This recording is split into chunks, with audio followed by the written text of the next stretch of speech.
Maqaa isaatiin. Maqaa waaqa tokkichaatiin. haadha yuuyyaatiin. Hin beekta waan beekaa waa arge. yaa. Egaa okay akkas kan si guddisaa qoyaa bi. Si guddisaa. Okay eenyu.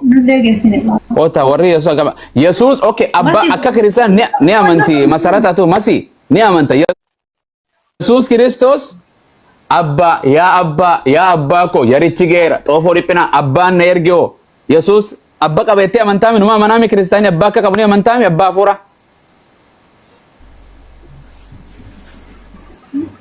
Jechuun abbaan qaba jedhee otoo sin dubbanne. Kunoo ka abbaa ko mana abbaa ko jedhee. Eeywa duba abbaan nitti amanaa jedhe san abbaan qabu moo qabu jechuu kiyya. Awwaleen baatii sadii amatattuun dhufuuli. Abbaa fi wal keessa jedhee miti hima. Anaa fi abbaan qaban kun asirratti ka jedhu waaqayyoo kootii fi keeysan abbaa kootii fi abbaa keeysan jedha. Abbaan Yesuus maal siif ta'a akka kiristaanaatti atiifoo? Abaabayyo. Maarree abaabayyo taa'aati. Maarree. Rabbi si haa laafisu. Ati hordofin inshallah waa takka. Yesuus abbaan qabu jedhee mana kiristaanni? Ego kanaan gaafadhaa ka islaama kiristaanaan ta'e jedha kana. Siyaasa Yesuus waa abbaan qabu moo qabu? Yesuus anaa fi abbaan wal keessa jedhee abbaan Oye jabaa tokko dhufe. Yesuus abbaan qabu moo qabu kiristaana? Abu Muaz jalqaba gaafii na gaafatuu fi tasgabbaa'uu si barbaachisaa beeytee gaafii yommuu ol gaafatu tasgabbaa'ee ol gaafatuu si barbaachisa sabbii kanaafi ani gaafii tokko garee shahaadaa gaafadhuudhaan jedhaniiti sababbii sanii fi si gaafachuuf dhufee meesuu dandeessaa. Sinjaani ammaan tana tagaafatu sinjaan boodaaf gaafattaati amma gaafii Abu Muaz deebisi. Mucaadhaaf deebise iyya kana mucaan Yesuus abbaan qabu jettee amantii qaba abbaa.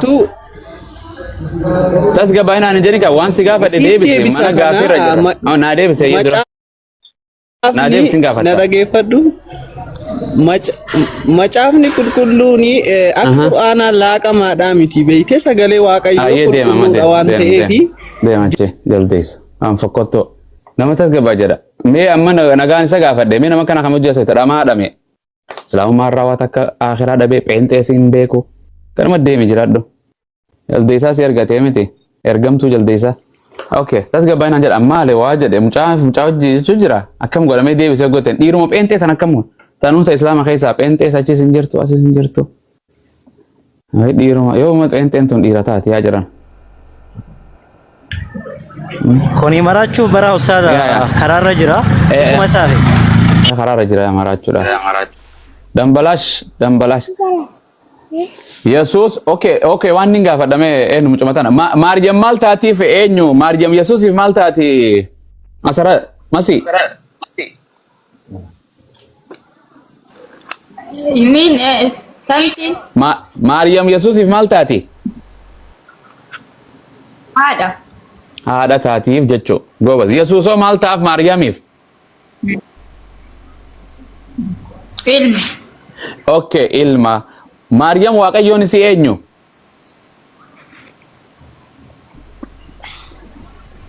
Waaqayyo ishee uumaan ishee jira isin garuu nama akka kennaati haa ta'u garuu beeke isin akka ilmi Waaqayyo keessaan dhalachuu. Okay ilmi isii kun Maariyamaaf ilmi isiin deesse kun Waaqayyisiiti? Aqlee namani fudhatte akkanatti dhiiroo. Masii sii galee? Amma fakkeenyaaf waan jedhe ilmoon ati deessu ilmoo deessaatis gaafa heerumte ilmoo deesse ilmoon teessan ilmoo sii taati moo waaqa sii taati? Ilmoo naata. Maariyam ilma deessee mi ilma dhiiraa Yesuus jedhamu kana? Okay, ilmi si mucaan dhalate kun ilma isiiti moo waaqa isiiti? Waaqa isiiti. Masiiti. Eenyu dubbachuu dhasa? Mee cufadhu dambaalash moo dimbaanish? Dambaali. Eessota jedheeti. Waa siigalu jira mee aqli waan hin jedhu. Okay, ilmi Maariyam deesse kun Yesuus kun Maariyamiif ilma taha miti? Ofiin guddisaa mee qoya. Ilmi Maariyam deesse kun Yesuus Maariyamiif ilma isiiti. Ilma kooti ilma isiiti. Maariyam haadha taatiif miti? Okay, waaqayyoon jira moo hin jiru? Waaqayyo Maariyam waaqayyoon isi Yesuus immoo waaqarra jiru abbaa kan Yesuus abbaa jedhuun san.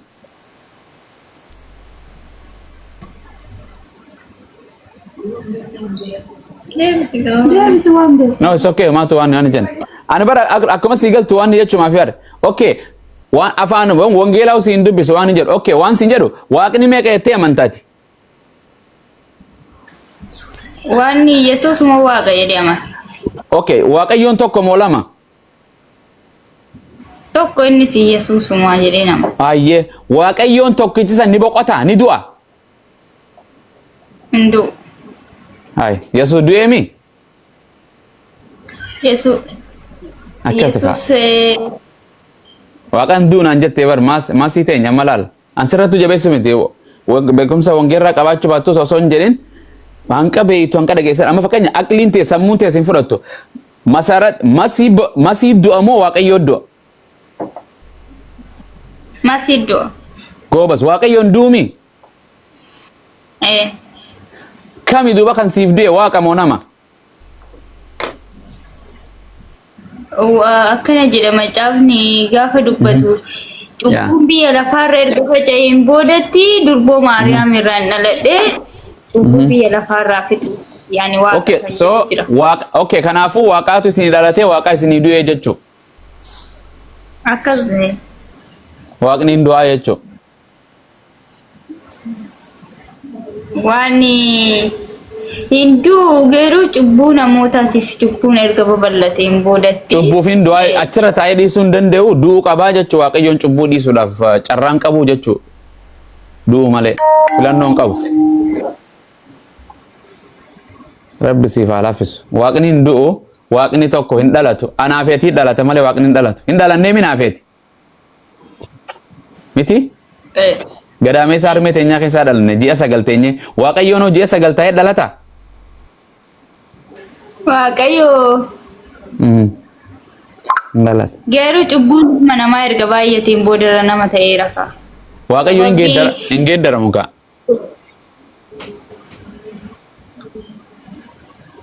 Waaqayyoo hin geeddaramu.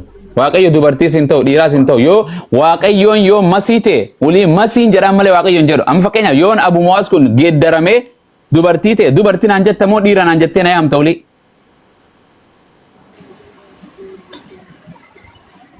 Eeka gaafa waaqayyoon nama ta'e nama jennaan moo waaqa jennaan ulii waan takka amma qalama kana qalamni kun diimaadha. Qalama bifa biraa yoon dibee keelloo dibe qalama kana yoon qalama kana keelloo jennaan moo diima jennaan ammallee qalama kanaan hin ta'u. Yaa yoo qalamni yoo waaqayyoon kana turee kanatti geeddarame kalara kana diimaan jennu kauli yoo waaqayyoon duraan waaqa turee nama ta'e nama jennaan malee waaqaa miti uli beekumsi isaa sirrate dandeettiin isaa humni isaa waan argaan isaa waan isaa hundi irratti jechuun nama taaneef gaddeema nama jechuun limitii ta'e. Yoo muka ta'e ulii muka jenna malee naman jennuun. Kanaaf waaqayyo hin geeddaramu. Waaqayyo duwwaatu hin duu jedha. Waaqayyo hin mul'atu jedha. If gartee iddoon inni jiraatu bakka ifnani ni fi dukkatti itti dhaqqabne keessa jiraata jedha Ximooxiyoos. Waaqayyo duwwaatu hin duu jedhe masii teenya. Waaqayyo hin duu masii. Antanis hin jedhu hin duu, hin nyaatu, hin dhalatu, hin geeddaramu, hin ajjeefamu waaqayyo, hin ajjeesa malee waaqayyo. Walii galee hin fanne namni saqqaluu hin danda'u waaqayyo. Waaqayyoof gaddeebisee naman ta'u qaama dubartii san hin dhalatu. So mee warra waa beeku dabala dambalash kana qoy dhaggeeffadhu inshallah rabbi si alaafisu. Ayyee. Isi Abu. Naan dagaa goobasi. Abu maqaan kee Abu Yuusi. Abu shi duba. Maqaan kee Abu. Maqaan kiyya sanuma. Akkasi inshallah. An beeka maqaan kee Abduu. Maqaan kee Dambalaashi. Waan siin jedhu. Maal naan jettu? Dambalaashi ati kiristaana? Eeti maqaan Waaqayyoon meeqa? Waaqayyoon meeqa? Waaqayyoon tokkicha. Tokkichuma sanii boqote.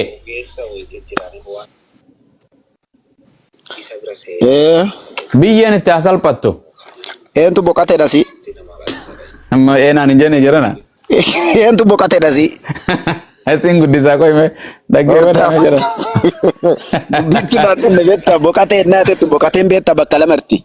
Boqote hin du'a jedhe Waaqayyo. Boqoteen bakka lama jira boqotee jechuun namni tokko yoo dadhabee hojjetee yoo dheeratan boqota. Waaqayyo hin dadhaba. Kana Hamzaan asi gaafatu. Hamzaatti kan dhaga dhaggeeffatu. Gaafii tokkicha kan Hamzaan asi gaafatu. Hamza. Nkute. Waan asitti kan asitti na gaafattu. Egaa. Abbaa Caadee salaamu alaikum baga dhuftan. Dambalaashi. Soraatu manarraa kuttaa haasa'u mal. Jirtu.